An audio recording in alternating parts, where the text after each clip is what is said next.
en la segunda unidad de la materia Epístolas Universales y quería felicitarte por tu decisión de estudiar y capacitarte para servir al Señor.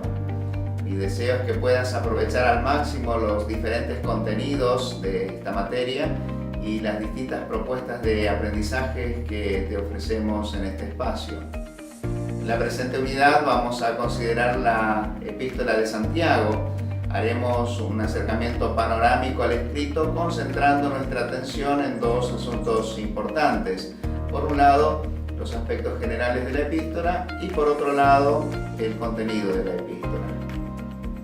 En cuanto a los aspectos generales de la epístola, debemos tener en cuenta las siguientes cuestiones. La primera de ellas tiene que ver con el origen de la epístola y la gran pregunta es ¿quién la escribió? El escritor se identifica con su nombre hebreo Jacobo, que se traduce al griego como Santiago. Si bien existían muchas personas con ese nombre en aquella época, la mayoría de los eruditos considera que este Santiago era el hermano de Jesús por parte de madre. Al principio no creyó en Jesús como Salvador, pero luego de su resurrección tuvo un encuentro personal con él y su vida cambió para siempre, llegando a ser uno de los referentes más importantes en Jerusalén junto con Juan y con Pedro. La segunda cuestión tiene que ver con los destinatarios de la epístola, para quienes fue escrita. La carta está dirigida a las 12 tribus que están en la dispersión. Su contenido refleja un marcado trasfondo judío, pero también hay elementos griegos en la epístola, por lo que es muy probable que los destinatarios pertenecieran a comunidades mixtas que estaban distribuidas en diferentes regiones y que tenían preponderancia judía. La tercera cuestión está relacionada con el lugar y la fecha de redacción de Santiago, cuándo y dónde fue escrita esta epístola. Asumiendo que Santiago era el hermano de Jesús y que vivía en Jerusalén, podemos inferir con mucha seguridad que esta epístola fue escrita a las iglesias que estaban esparcidas por diferentes partes del mundo alrededor del año 45 y desde Jerusalén. La cuarta cuestión tiene que ver con el propósito de la epístola. ¿Cuál fue el objetivo que Santiago tenía en mente? En el contenido de esta carta podemos notar un triple propósito. En primer lugar, que el escritor intenta corregir conductas pecaminosas que se habían introducido en la iglesia por la influencia del contexto pagano. En segundo lugar, que el escritor tiene como meta presentar la verdadera fe cristiana. Y en tercer lugar, que el escritor busca animar a los hermanos en la fe, exhortándoles a permanecer firmes en el Señor más allá de las situaciones adversas. La quinta cuestión está relacionada con el énfasis de Santiago, es decir, cuál es la idea principal de la epístola.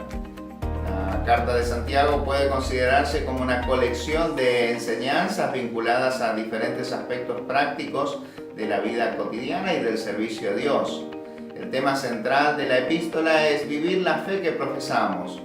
Y el versículo clave se encuentra en el capítulo 2, versículo 17, que dice: así también la fe, si no tiene obras, es muerta en sí misma.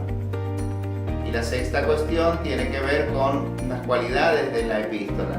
¿Cuáles son sus características principales?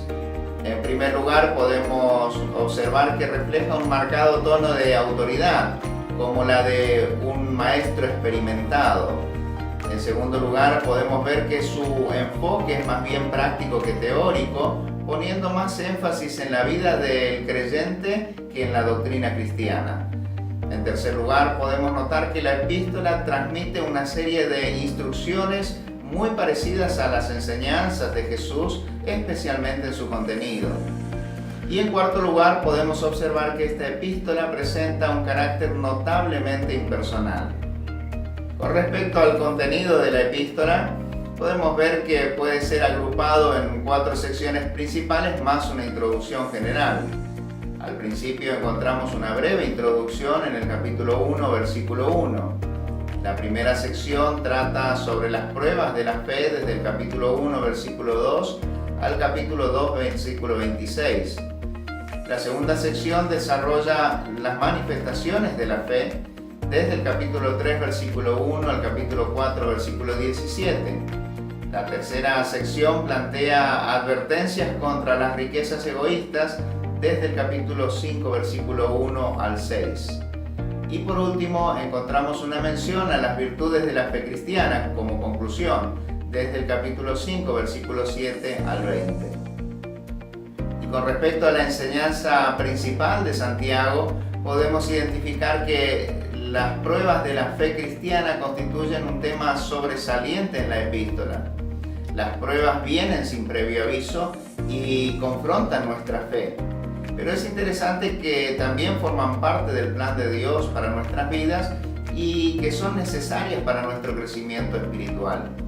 Debemos enfrentarlas con una perspectiva positiva, sabiendo que Dios tiene el control sobre todas las cosas y que no permitirá una prueba mayor de la que podamos soportar, sino que además nos dará la salida en victoria.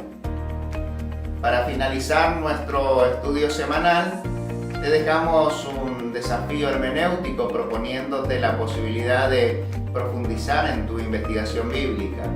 Para ello te recomendamos consultar diferentes comentarios bíblicos, diccionarios y concordancias. En lo personal y de parte de todo el equipo de Distancia queremos animarte a seguir avanzando en tu formación bíblica, dedicándole el tiempo necesario para realizar las lecturas y las actividades que se proponen en la plataforma. Rogamos al Señor que su Espíritu Santo te ilumine para que puedas comprender correctamente las Escrituras y te ayude a organizar tus tiempos para aprovechar al máximo tu aprendizaje. Que Dios te bendiga.